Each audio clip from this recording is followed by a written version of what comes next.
السلام عليكم ورحمة الله وبركاته.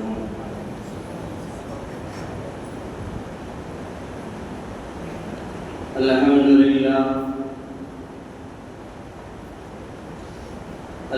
لله رب العالمين، والصلاة والسلام على سيدنا محمد صلى الله عليه وسلم وآله وصحبه أجمعين. أما بعد، فأعوذ بالله من الشيطان الرجيم. بسم الله الرحمن الرحيم. الحمد لله الذي وهب لي على الكبر إسماعيل وإسحاق إن ربي لسميع الدعاء. صدق الله مولانا العظيم. எல்லா புகழும் அல்லாஹ் ஒருவனுக்கு உரித்தாகட்டும். நம்முடைய நாயகம் சர்தாரி ஆலம் ஷபீஉல் முத்னிபீன் ஸல்லல்லாஹு அலைஹி வஸல்லம் அன்னவர்கள் மீதும் அவர்களின் வாழ்க்கை வழிமுறைகளை நம்பிக்கை மாறாத பின்பற்றி வாழ்ந்த உத்தம சத்திய சஹாபாக்கள், தாபிஈன்கள், தபஅ தாபிஈன்கள், நாதாக்கள், வலிமார்கள், இங்கே அமர்ந்திருக்கக்கூடிய நம் அனைவர்கள் மீதும் அல்லாஹ்வின் சாந்தியும் சமாதானமும் என்றென்றும் நீங்காமல் உண்டாகட்டுமாக. கிருபையாளன் அல்லாஹ் தஆலா புனிதம் நிறைந்த இந்த ஜும்ஆவினுடைய நன்னாளில் என்ன நன்மைகளை நாடி நாம் இங்கே அமர்ந்திருக்கின்றோமோ அந்த நன்மைகளை பரிபூர்ணமாக சம்பூர்ணமாக அடைய பெற்ற நல்ல மக்கள் கூட்டத்தில் அல்லாஹ் நம்மை எல்லாம் சேர்த்து நல்லருள் பாடிவானாக. கண்ணியத்திற்குரிய அல்லாஹ்வின் நல்லடியார்களே, துல்ஹஜ் மாதத்தினுடைய பாக்கி இருக்கக்கூடிய இந்த முதலாவது 10 நாட்களில் அதை தொடர்ந்து தக்பீர் சொல்லுகின்ற அந்த நாட்கள், அவைகளில் நாம் கவனத்தில் கொள்ள வேண்டிய ஒரு சில விஷயங்கள். புதன்கிழமை சுபுகில் இருந்து நாம் தக்பீரை ஆரம்பித்திருக்கின்றோம். மிக சரியாக 23 வக்துகள் தக்பீர் சொல்ல வேண்டும். ஞாயிற்றுக்கிழமை அசர் முடிய தக்பீர் சொல்ல வேண்டிய கடமை நமக்கு இருக்கின்றது. அது நாம் இமாம் ஜமாத்தோடு தொழுதாலும் அல்லது தனியாக தொழுதாலும் இன்னும் சில நேரங்களில் நாம் தக்பீரை அதிகம் சொல்லி அல்லாஹ்வினுடைய அருள் நிஅமத்துகளை, நன்மைகளை பெற்றுக்கொள்ள வேண்டிய கடமை நமக்கு இருக்கின்றது. குர்பானி கொடுப்பதற்கு நாடியவர்கள் துல்ஹஜ் மாதத்தினுடைய முதல் பிறை பார்த்து அந்த நேரத்திலிருந்து குர்பானியினுடைய பிராணி அவர்கள் அறுத்து பலியிடுகின்ற அந்த நேரம் வரை தங்களுடைய உடம்பிலிருந்து முடிகளையோ நகங்களையோ நீக்கக்கூடாது என்கின்ற முறையின் பிரகாரம் குர்பானியினுடைய பிராணியை அவர்கள் அறுத்து பலியிடுகின்ற அந்த நேரம் முடிந்ததற்கு பின்னால் தங்களுடைய நகங்களையும் முடிகளையும் களைந்து கொள்ளலாம். முழுவதுமாக சிரைத்து விடாமல் தாடிகளை நாம் செய்து கொள்ள வேண்டிய கடமை நமக்கு இருக்கின்றது. இந்த விஷயங்களை நாம் கவனத்தில் கொண்டு பாக்கி இருக்கக்கூடிய அந்த நாட்களில் தக்பீர்களை நாம் அதிகம் சொல்ல வேண்டும். அல்லாஹ்வினுடைய அருள் நிஅமத்தை நாம் பெற்றுக்கொள்ள வேண்டும். கண்ணியத்திற்குரியவர்களே, இந்த துல்ஹஜ் மாதத்தினுடைய இந்த ஹஜ்ஜினுடைய நிகழ்வுகளின் அமல்களில் நாம் அறிந்து கொள்ள வேண்டிய சில படிப்பினைகள் நமக்கு இருக்கின்றன. ஆதிகள் ஹஜ்ஜில் அமல் செய்யக்கூடிய அந்த அமல்களில் தவாஃப் செய்வார்கள், சஹீ செய்வார்கள், ஜம்சம் தண்ணீர் குடிப்பார்கள், மினாவிலே தங்குவார்கள், முஸ்தலிஃபாவிற்கு செல்லுவார்கள், அரஃபாவிற்கு செல்லுவார்கள். இப்படி அவர்கள் செல்லுகின்ற ஒவ்வொரு இடங்களும் ஹஜ்ஜினுடைய அமல்களில் நன்மைகளை பெற்றுத்தரக்கூடிய ஒரு இடங்கள். அந்த ஹஜ்ஜினுடைய அமல்களில் மிக முக்கியமான ஒரு அமலாக ஷைத்தானுக்கு கல் எறிகின்ற அமல். நாமெல்லாம் ஒவ்வொரு ஆண்டுகளும் அதை தொலைக்காட்சிகளில் நாம் பார்த்து கொண்டு வருகின்றோம். ஒவ்வொரு ஆண்டுகளும் நேரில் பார்ப்பவர்களும் உண்டு, நேரில் பார்த்தவர்களும் உண்டு. சிரமமான ஒரு காலம் அது. கல் எறியக்கூடிய அந்த அமல் அல்லாஹ் ஏன் அதை கொடுத்தார்? அந்த அமலை ஹாஜிகள் ஏன் செய்ய வேண்டும்? அந்த அமலை ஹாஜிகள் செய்வதால் இந்த உலக மக்களுக்கு அல்லாஹ் என்ன பரிப்படையை தருகின்றான்? ஒவ்வொரு முஃமினும் அந்த அமலை எப்படி அணுக வேண்டும், எப்படி பார்க்க வேண்டும், அதிலிருந்து என்ன படிப்பினை பெற வேண்டும் என்பதை அறிந்து கொள்ளக்கூடிய நல்ல ஒரு வாய்ப்பை இந்த ஜும்ஆவின் வழியாக அல்லாஹ் நமக்கு தந்திருக்கின்றான். தீனுடைய விஷயங்களை மிக தெளிவாக பேசுவதற்கும், தெளிவாக நாம் புரிந்து கொள்வதற்கும், அதன் பிரகாரம் அமல் செய்வதற்கும் அல்லாஹ் நம் அனைவர்களுக்கும் நமக்கும் தௌஃபீக் செய்வான். ஹஜ்ஜிக்கு செல்லக்கூடிய அந்த ஹாஜிகள் மினாவில் இருக்கக்கூடிய அந்த 3 ஷைத்தானுடைய தூண்களுக்கு கல் எறிவார்கள். இந்த அமல் எங்கிருந்து நமக்கு கிடைத்தது என்று சொன்னால், நபி இப்ராஹிம் அலைஹிஸ்ஸலாத்து வஸலாம் அவர்களுடைய வாழ்க்கையிலிருந்து அல்லாஹ் நமக்கு இந்த அமலை தந்தார். சில பேர்கள் பேசுகின்ற பொழுது அது ஒரு சடங்கு என்று பேசுவார்கள். அது ஒரு சடங்கு அல்ல. நபி இப்ராஹிம் அலைஹிஸ்ஸலாத்து வஸலாம் அவர்களின் மூலமாக அல்லாஹ் நமக்கு தந்த ஒரு சுன்னத்தான ஒரு வழிமுறை. அதை செய்தால் தான் ஹஜ்ஜினுடைய அமல்கள் நிறைவாக பூர்த்தியாகும், நிறைவு பெறும். நபி இப்ராஹிம் அலைஹிஸ்ஸலாத்து வஸலாம் அவர்கள் அல்லாஹ்விடத்திலே துஆ செய்கின்ற பொழுது இப்படி துஆ செய்வார்கள்.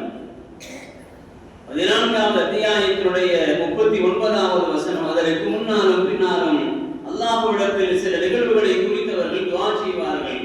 சூரத் இப்ராஹிம் என்ற அந்த சூராவிற்கு பெயர் வைக்கப்பட்டிருக்கிறது. அல்ஹம்துலில்லாஹில்லதீ வஹபலி அலல் கிபரி இஸ்மாஈல வ இஸ்ஹாக். தள்ளாத இந்த பெரிய வயதில் இஸ்மாஈலையும் இஸ்ஹாக்கையும் எனக்கு அன்பளிப்பாக கொடுத்தாயே அந்த அல்லாஹ்வுக்கு எல்லா புகழும் என்று நபி இப்ராஹிம் அலைஹிஸ்ஸலாத்து வஸலாம் அவர்கள் அல்லாஹ்விடத்திலே துஆ செய்த ஒரு நிகழ்வை அல்லாஹ் குர்ஆனிலே பதிவு செய்கின்றான். அந்த இஸ்மாயில் அலைஹிஸ்ஸலாத்து வஸலாம் அவர்களை அல்லாஹ் அவர்களுக்கு அன்பளிப்பாக வழங்கியதற்கு பின்னால் இன்னி அராஃபில் மனாமி அன்னி அதுபஹுக, அல்லாஹ் ஒரு கனவொன்றை கொடுத்தான். அந்த இஸ்மாயிலை நீங்கள் அறுத்து பலியிட வேண்டும் என்று அல்லாஹ் கனவின் மூலம் நபி இப்ராஹிம் அலைஹிஸ்ஸலாத்து வஸலாம் அவர்களுக்கு காட்டினான். அந்த இஸ்மாயில் அலைஹிஸ்ஸலாத்து வஸலாம் அவர்களை நபி இப்ராஹிம் அழைத்துக் கொண்டு பாலைவனத்தில் இருக்கின்ற அந்த இடத்திலே கற்களும் முற்களும் நிறைந்த அந்த இடத்தில் அழைத்துக் கொண்டு வருகின்ற பொழுது சொல்லுவார்கள், இன்னி அராஃபில் மனாமி அன்னி அதுபஹுக ஃபன்துர் மாதா தரா. யாசீனுக்கு அடுத்த சூராவிலே சூரத்து சாஃபாத்திலே இந்த நிகழ்வை அல்லாஹ் பதிவு செய்கின்றார். நான் உன்னை அல்லாஹ்வுக்காக வேண்டி அறுத்து பலியிட வேண்டும் என்று அல்லாஹ் எனக்கு கடவின் மூலம் காட்டி தந்திருக்கின்றான். நீ என்ன நினைக்கின்றாய் என்று கேட்கின்ற பொழுது அவர்கள் சொல்லுவார்கள், யா அபதி ஃபஅல் மா துஅமர் சதஜிதுனி இன்ஷா அல்லாஹ் மினஸ் ஸாபிரீன். அல்லாஹ்வினுடைய கட்டளையாக இருக்குமேயானால் நீங்கள் தாராளமாக நிறைவேற்றலாம். சதஜிதுனி இன்ஷா அல்லாஹ் மினஸ் ஸாபிரீன், பொறுமையாளர்களில் என்றும் ஒருவராக என்னை நீங்கள் பெற்றுக்கொள்வீர்கள் என்று அருமை மகனார் இஸ்மாயில் அலைஹிஸ்ஸலாத்து வஸலாம் அவர்கள் தங்களுடைய தந்தை நபி இப்ராஹிம் அலைஹிஸ்ஸலாத்து வஸலாம் அவர்களிடத்தில் சொன்ன அந்த நிகழ்வை குர்ஆனிலே அல்லாஹ் பதிவு செய்கின்றான். இந்த கனவை அல்லாஹ் ஏன் காட்டினான்? அந்த கனவின் மூலம் இந்த உம்மத்திற்கு அல்லாஹ் என்ன சொல்ல வருகின்றான் என்பதை விரிவிலாளர்கள் சொல்ல வருகின்ற பொழுது அரபுலகத்தினுடைய மக்களிலே ஒரு வழக்கம் இருந்தது.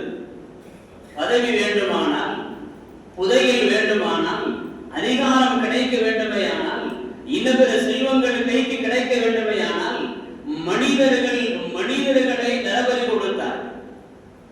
இன்னும் சொல்ல போனால் தான் பெற்றெடுத்த குழந்தைகளை கூட நரபலி கொடுத்து அந்த செல்வங்களை தங்களுடைய கைகளுக்கு, பதவிகள் தங்களுடைய கைகளுக்கு கிடைக்க வேண்டும் என்ற ஆசை கொண்டவர்களாக, பேராசை கொண்டவர்களாக அன்றைய காலத்தினுடைய ஜாகிலியத்திலே இருந்தார்கள்.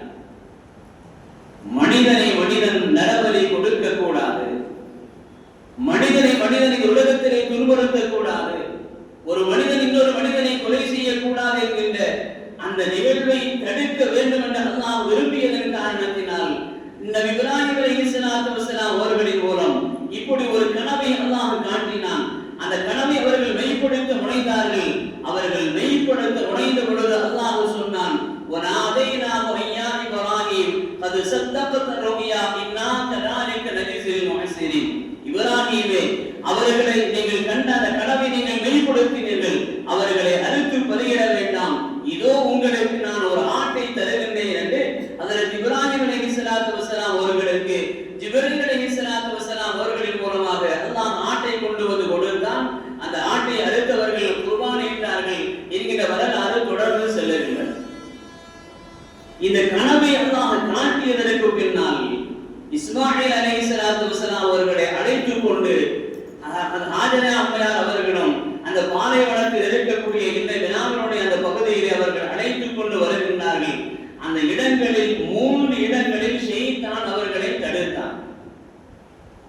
முதலாவதாக அவர்கள் கல் எறிகின்ற பொழுது முதலாவதாக ஷைத்தானுக்கு கல் எறிகின்ற நிகழ்வு, இரண்டாவது ஷைத்தானுக்கு கல் எறிகின்ற நிகழ்வு, மூன்றாவது ஷைத்தானுக்கு கல் எறிகின்ற நிகழ்வு. அதனுடைய தாற்பயம் இதுதான்.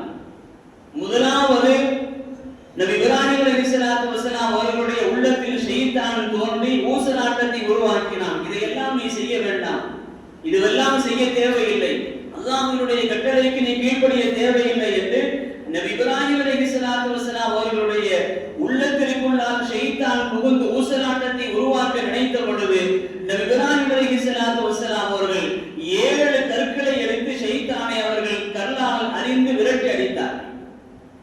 கல்லால் எரிந்த அந்த ஷைத்தானை அவர்கள் விரட்டி அடித்தார். முதலாவது நிகழ்வு. இரண்டாவது, சற்று தூரம் அவர்களை அந்த மகனை அழைத்துக் கொண்டு வருகின்ற பொழுது இஸ்மாயில் நபியினுடைய உள்ளத்திலே ஷைத்தான் தோன்றி உன்னுடைய தந்தையினுடைய சொல்லுக்கு நீ கட்டுப்பட வேண்டாம் என்று அவர்களுடைய உள்ளத்தில் ஊசலாட்டத்தை உருவாக்கினான். அப்பொழுதும் அல்லாஹ் சொன்னான், ஹஜ்ரத் ஜிப்ரீல் அலைஹிஸ்ஸலாத்து வஸலாம் அவர்களின் மூலமாக, இப்பொழுதும் நீங்கள் அந்த ஷைத்தானை நோக்கி கற்களை எறியுங்கள் என்றார்கள். அப்பொழுதும் அந்த கற்களை ஷைத்தானை நோக்கி கல்லால் எறிந்து விரட்டினார்கள். அதை தொடர்ந்து வருகின்ற பொழுது ஹாஜரா அம்மையார் அவர்களுடைய உள்ளத்திற்குள்ளால் ஷைத்தான் புகுந்து உன்னுடைய கணவருடைய சொல்லுக்கு நீ கட்டுப்பட வேண்டாம், உன்னுடைய கணவருடைய சொல்லுக்கு உன்னுடைய மகனை கட்டுப்பட வேண்டாம் என்று சொல்லி என்று ஹாஜரா அம்மையாருடைய அந்த உள்ளத்திற்குள்ளால் புகுந்து ஷைத்தான் அந்த ஊசலாட்டத்தை உருவாக்கினான். மூன்றாவதாக அல்லாஹ்வினுடைய உத்தரவு கிடங்க ஹஜ்ரத் ஜிப்ரீல் அலைஹிஸ்ஸலாத்து வஸலாம் அவர்கள் சொன்னார்கள், அந்த ஷைத்தானை கல்லால் எறிந்து விரட்டுங்கள் என்றார்கள்.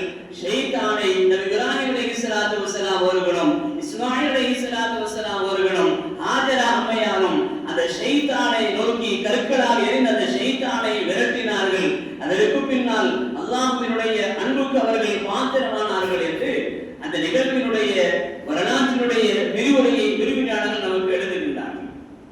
இதுதான் ஷைத்தானுக்கு இன்றைய ஆஜிகள் கல் எறியக்கூடிய அந்த முக்கியமான நிகழ்வினுடைய யதார்த்தமான உண்மை.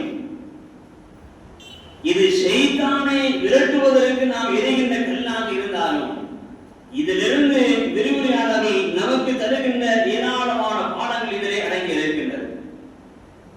ஷைத்தானை கல்லால் எறிந்து நபி இப்ராஹிம் அலைஹிஸ்ஸலாத்து வஸலாம் அவர்கள் விரட்டினார்கள் என்பதற்காக வேண்டி அந்த ஹாஜிகள் இன்றைக்கு அந்த 3 இடங்களிலும் ஜமரத்துல் அகபா, ஜமரத்துல் ஊலா, ஜமரத்துல் உஸ்தா என்று அந்த நாம் தெளிவாக விளங்கக்கூடிய வகையிலே நடு ஷைத்தான், சின்ன ஷைத்தான், பெரிய ஷைத்தான் என்று சொல்லக்கூடிய அந்த 3 தூண்களுக்கும் ஹாஜிகள் கல்லை எறிகின்றார்கள். இது ஒரு நிகழ்வாக, ஒரு அமலாக நாம் பார்க்கின்றோம். ஆனால் இதற்குள்ளால் விரிவுரையாளர்கள் நமக்கு அல்லாஹ்வின் பக்கம் நாம் நெருங்கக்கூடிய யதார்த்தமான உண்மைகளை நமக்கு விளக்கி தருகின்றார்கள்.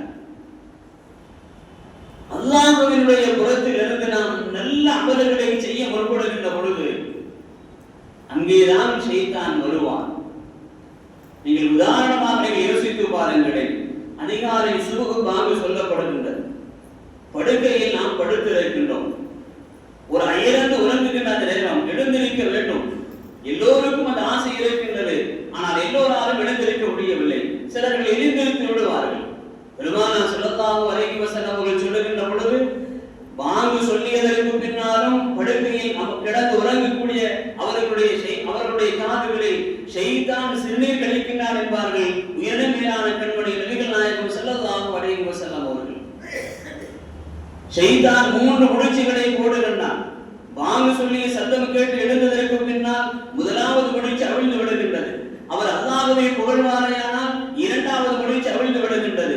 மூன்றாவது எழுந்து அவர் உதவி செய்து அல்லாஹ்வினுடைய இறையில்லத்தை நோக்கி அவர் புறப்பட முனைகின்ற பொழுது 3 முடிச்சுகளும் அவிழ்ந்ததற்கு பின்னால் ஷைத்தான் உட்கார்ந்து அழுது கொண்டிருக்கின்றான் என்பார்கள் நபிகள் நாயகம் ஸல்லல்லாஹு அலைஹி வஸல்லம் அவர்கள். அதிகாலை பாங்கு சொல்லியதற்கு பின்னால் நம்மோடு ஷைத்தான் போராடுகின்ற விதம் மிக கடுமையானவன் போராடுகின்றான். நாம் யதார்த்தமாக யோசிக்க வேண்டும். பாங்கு சொல்லப்படுகின்றது. மிக அழகாக அமைதியாக எழுந்திருக்கின்றோம். அல்ஹம்துலில்லாஹி அல்லதி அஹ்யானா பஅதமா அமாதனா வ இலைஹி நுஷூர். எங்களை மீண்டும் மரணித்து எங்களை உயிர் கொடுத்து மீண்டும் எழுப்பினாயே, அல்லாஹ்வுக்கே எல்லா புகழும் என்று பூமியில் சொல்வதற்குண்டான பாக்கியம் கிடைக்கின்றது. அது பெரிய ஒரு நியமத். தூக்கத்தில் இருந்து நாம் நம்மை அல்லாஹ் எழுப்பி இந்த உலகத்தில் மீண்டும் உலகத்தை காட்டுகின்றானே, ஒரு கணம் நாம் யோசித்து பார்க்க வேண்டும். இந்த துனியாவில் அப்படிப்பட்ட மரணத்தை இந்த உலகத்தில் எட்டாமல் அல்லாஹ் நமக்கு உயிர் கொடுத்து மீண்டும் எழுப்புகின்றான். அந்த அல்லாஹ்வை நாம் அதிகம் அந்த நேரத்தில் புகழ வேண்டும் என்பதற்காக வேண்டித்தான் பெருமானார் ஸல்லல்லாஹு அலைஹி வஸல்லம் அவர்கள் இப்படி ஒரு அழகான ஒரு துஆவை கற்றுக் கொடுத்தார். நாம் எழுந்திருக்கின்ற முறைகின்ற பொழுதெல்லாம் ஷைத்தான் நம்மை தடுக்கின்றான்.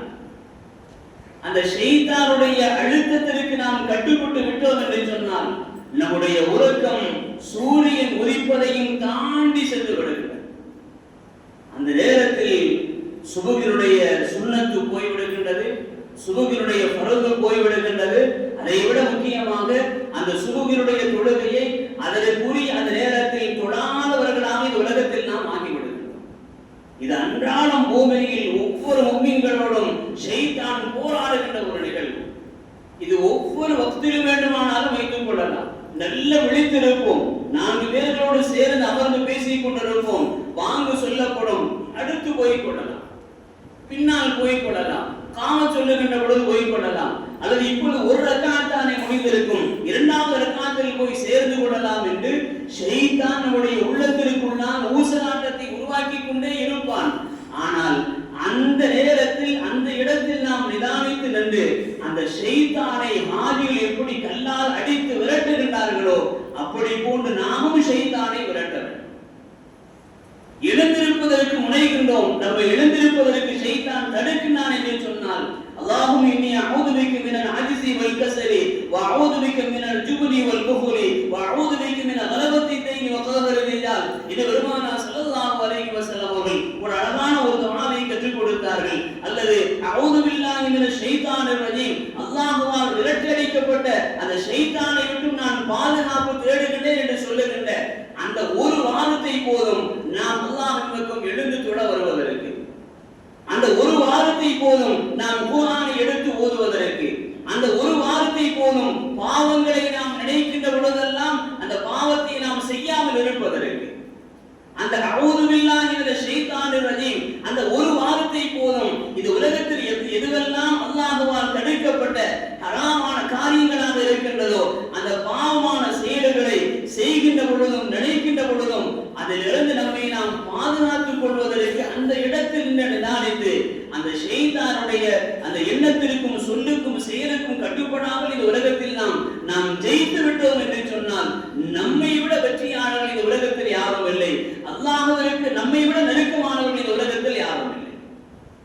அந்த ஒரு தாத்பரியம் தான் நபி இப்ராஹிம் அலைஹிஸ்ஸலாத்து வஸ்ஸலாம் அவர்கள் தன்னுடைய அருமை மகனார் அவர்களை அல்லாஹ்வுடைய உத்தரவுக்கு இணங்க அறுத்து பலியிடுவதற்கு அழைத்துக் கொண்டு வருகின்ற பொழுது ஷைத்தான் வந்தான் அல்லவா. அந்த நேரத்தில் நபி இப்ராஹிம் அலைஹிஸ்ஸலாத்து வஸ்ஸலாம் அவர்களுக்கு அல்லாஹ் சொன்னான், நீங்கள் கற்களை எடுத்து எரியுங்கள் என்றான். அந்த ஷைத்தானை கல்லால் எரிந்து விரட்ட வேண்டும் என்பதை கியாமத்து நாள் வரை அல்லாஹ் ஒரு அமலாக இந்த உலகத்தில் அல்லாஹ் நமக்கு தந்திருக்கின்றான். ஒவ்வொரு ஆண்டுகளும் அது செய்யப்படுகின்றது. ஒவ்வொரு ஆண்டுகளும் அது செய்யப்படுகின்றது. மிக கஷ்டமான ஒரு காலம், மிக கஷ்டமான ஒரு நேரம். முஸ்தலிஃபாவிற்கு வந்ததற்கு பின்னால் அரஃபாவிலே பிறை 9 அன்று தங்கி இரவு முஸ்தலிஃபாவிலே ஹாஜிகள் வருவார்கள். அந்த முஸ்தலிஃபாவிலே 70 பொறிக்கற்களை பொறுக்க வேண்டும். அந்த 70 பொறிக்கற்களை பொறுக்கி வைத்துக் கொண்டு அதிகாலையிலே மீண்டும் வினாவிற்கு வந்துவிட வேண்டும். அதிகாலையிலே மீண்டும் வினாவிற்கு வந்ததற்கு பின்னால் அந்த இடத்தில் ஹாஜிகள் அதிகாலையினுடைய அந்த நேரத்தில் சூடு விழிந்ததற்கு பின்னால் முதலாவது ஷைத்தானுக்கு 7 கற்களை எறிவார்கள்.